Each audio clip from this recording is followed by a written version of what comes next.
What's up everyone, welcome to the channel. Today we're going to be talking about the Season 2 Reloaded patch changes for Warzone. Not a ton of weapon balancing this time around, but a pretty good amount, and I've got all of that up on TGD, so we're going to go through each change and compare what was shown in the patch notes to how it kind of actually affects a TTK chart and a DPS chart over on True Game Data. Today's video is sponsored by me. All the work I've done for True Game Data, the best way to support is always just to directly subscribe to the website.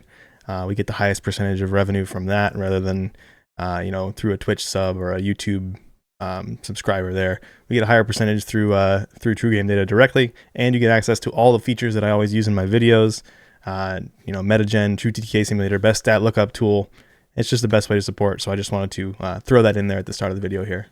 So starting off here, we have the MCW. It got a nice buff in this patch. It says near mid damage increased to 26 up from 24, and then the mid damage increased to 23 up from 19. So over on the left we have in red the current MCW and in orange the pre-patch MCW. So pretty significant buff here.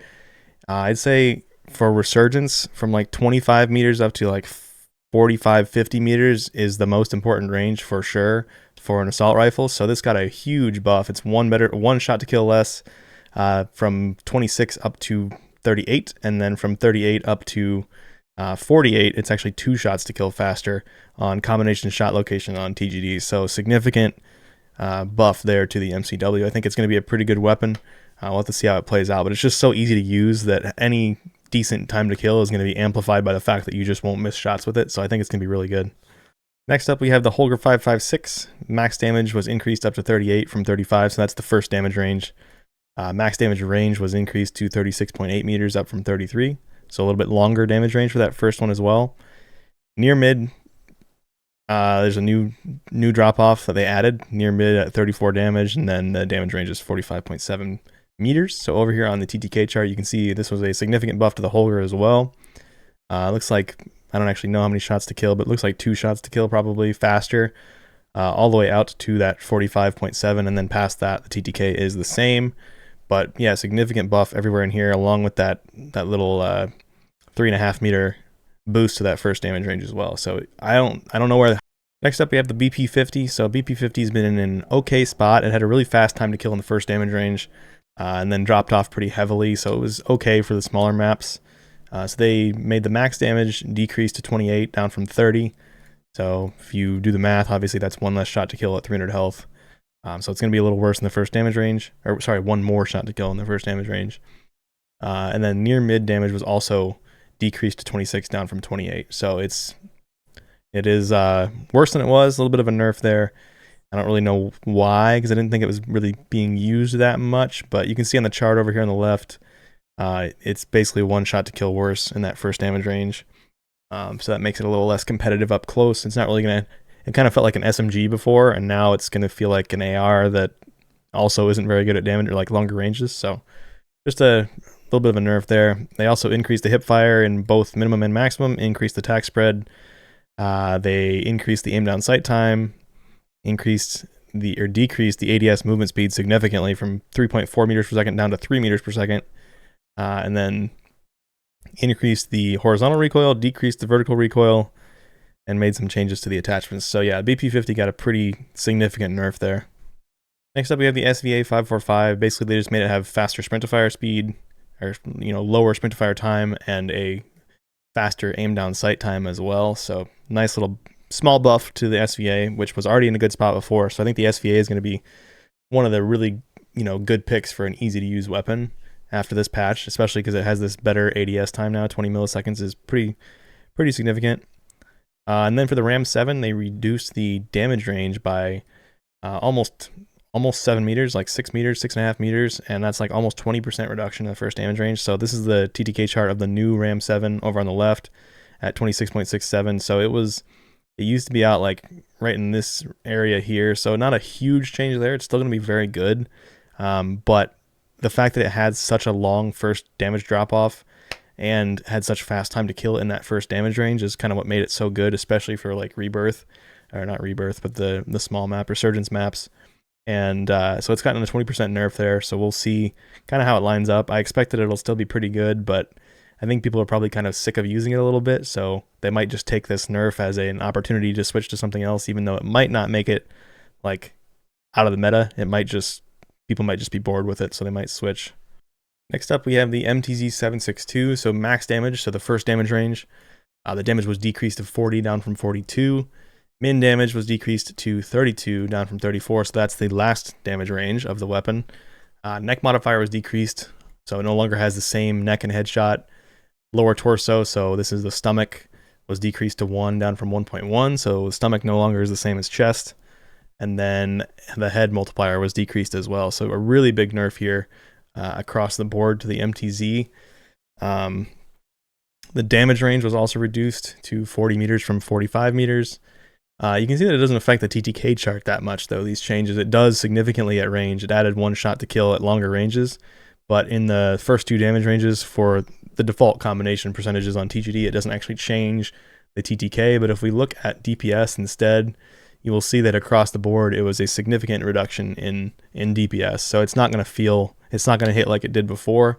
It's still going to be okay, but I think it's probably going to be kind of kicked out of the meta, especially if they fixed that 40 round mag bug that we had before, where you could put the 40 round on there. Now you're only going to be able to use a 30 round mag, and with these damage nerfs as well, I think it's probably going to get kicked out of the meta. Then we have the Sidewinder changes, so basically they just decreased the recoil slightly. I have not tested this yet, so we'll see, but I don't think it's going to be a significant change. The Sidewinder just was a little too bouncy before. It actually has a pretty good TTK and damage per mag and stuff like that, but it just, the recoil made it so it wasn't really usable as a main long range weapon. So we'll see how this change affects it, but I expect, since it says they reduced it slightly, that it won't make much of a difference. They also changed a couple attachments, but not really significant changes there.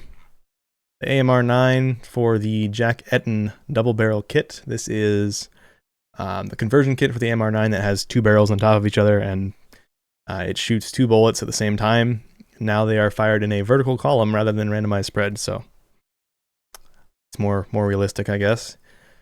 Ram 9 had a bunch of small changes to barrels and things, but no change to the damage profile. The WSP9 is another really good SMG. They actually decreased the hipfire spread, so it's going to be more accurate in hipfire, both minimum and maximum. And then same with TAQ stance. It's also going to be more accurate. And I need to make a video on TAQ stance, because TAQ stance is actually really, really good. I just haven't talked about it yet. The Rival 9 Jack Headhunter carbine kit. This turns it into a 3-round burst, if I remember correctly. Significant increase of the damage range, went from 33 meters up to 46 meters. So like a 13 meter burst to that middle damage range. That's a significant improvement there. Then for the P90, the PDSW528, they improved the alignment of the default optic slightly. Shotguns I don't talk about very much, but they apparently fixed something with the Lockwood where the pellet count is 6 regardless of the ammo capacity. So I think when you changed some things before, it kind of screwed with the number of pellets that the gun shot. So a good fix there. Next up is the Bruen. So the Bruen had a change to its stomach damage. So it has a 1.1 multiplier up from 1.05 for the stomach damage at all ranges. So just a tiny little damage buff there. But the big buffs came in here. So it has a 410 millisecond ADS time, down from 450, so 40 millisecond faster ADS time. Much faster movement speed, like 3.9 meters per second up to 4.4. So across the board, they gave it much faster movement speed. The base movement speed is significant, and then the ADS movement speed from 1.9 up to 2.4. That's another huge buff. Like, you're using LMGs, you kind of feel like you're running in sand or something. Like, you just can't get the movement that you want for the smaller maps and even for the bigger maps sometimes. So this is going to be a really nice change for people who just didn't like the Bruen because it felt so heavy and slow. That should be completely resolved now. Faster ADS time, faster movement speed, and it already had the TTK numbers to make it really good. So I think it's going to be a very meta option. For the Pulemyot, they actually nerfed the Jack Annihilator bullpup kit. So this is the aftermarket part that made it so good, the conversion kit. They've decreased the bullet velocity by 100 meters per second, so that's a pretty significant reduction there. 760 down to 660. It's still in an okay spot. They also increased the strength of ADS idle sway, which is interesting. So those two things combined, and it already wasn't super meta anymore. I mean, it was good. I think it's going to be kind of out of the top choices now, which is probably a good thing. For the sniper rifles, there were a couple buffs to the 2 one-shot sniper rifles. So the XRK Stalker had a 30 millisecond ADS time reduction, which I really like. These things feel so incredibly slow to like compared to the old snipers that we had in Warzone 1. So love to see this getting a little bit of a buff down there to 580 milliseconds. And then same for the KATT AMR, it went from 760 down to 720, so a 40 millisecond buff as well. So that's pretty nice there. And then the SPX 80 Modern Warfare 2 sniper actually got nerfed, so it went from 545 up to 570 milliseconds for ADS time. That's probably just because they're trying to push people to use the new weapons. I don't know. That just seems so random. Like nobody was using this gun before. It can't one shot. So like you're not gonna ever use it. You're only gonna use the Stalker. I don't know, just weird. Next up we have the Renetti with the Jack Ferocity carbine kit. It got a nice buff, so this basically turns it into an SMG. So the max damage was increased to 36 up from 33, so that's the first damage range. And then it only has 1 drop off, so the next damage range is the minimum damage, so it got a 3 damage buff there as well from 25 up to 28. I put it on this chart. I don't have the before and after on TGD, but I put it up against the HRM9, which is a very meta SMG. And you can see that the Renetti in red here versus the HRM in orange is actually very close now in TTK, 630 for the Renetti. And it actually has a longer damage range. It goes out to 17.5 meters. So it's actually going to be probably a semi-viable competitive SMG, which will be kind of interesting there. Alright guys, that's it for the video. If you like the content, don't forget to like the video, drop a comment down below about what you think the meta is going to be after all these changes. Don't forget to subscribe to the channel, and as always, the best way to support is through direct subscriptions on TGD. Those help me, so I don't have to make like sensationalist content on YouTube. I can just be honest with you guys. I don't have to try to clickbait all my videos and stuff because I have this external income source that I can rely on through these TGD subscriptions. So that's my little spiel. I hope you guys enjoyed the video. I've got a bunch of videos planned for the next, probably a week or so. I'm going to have a lot of videos if I can get the energy to make them. So I will see you guys in the next video.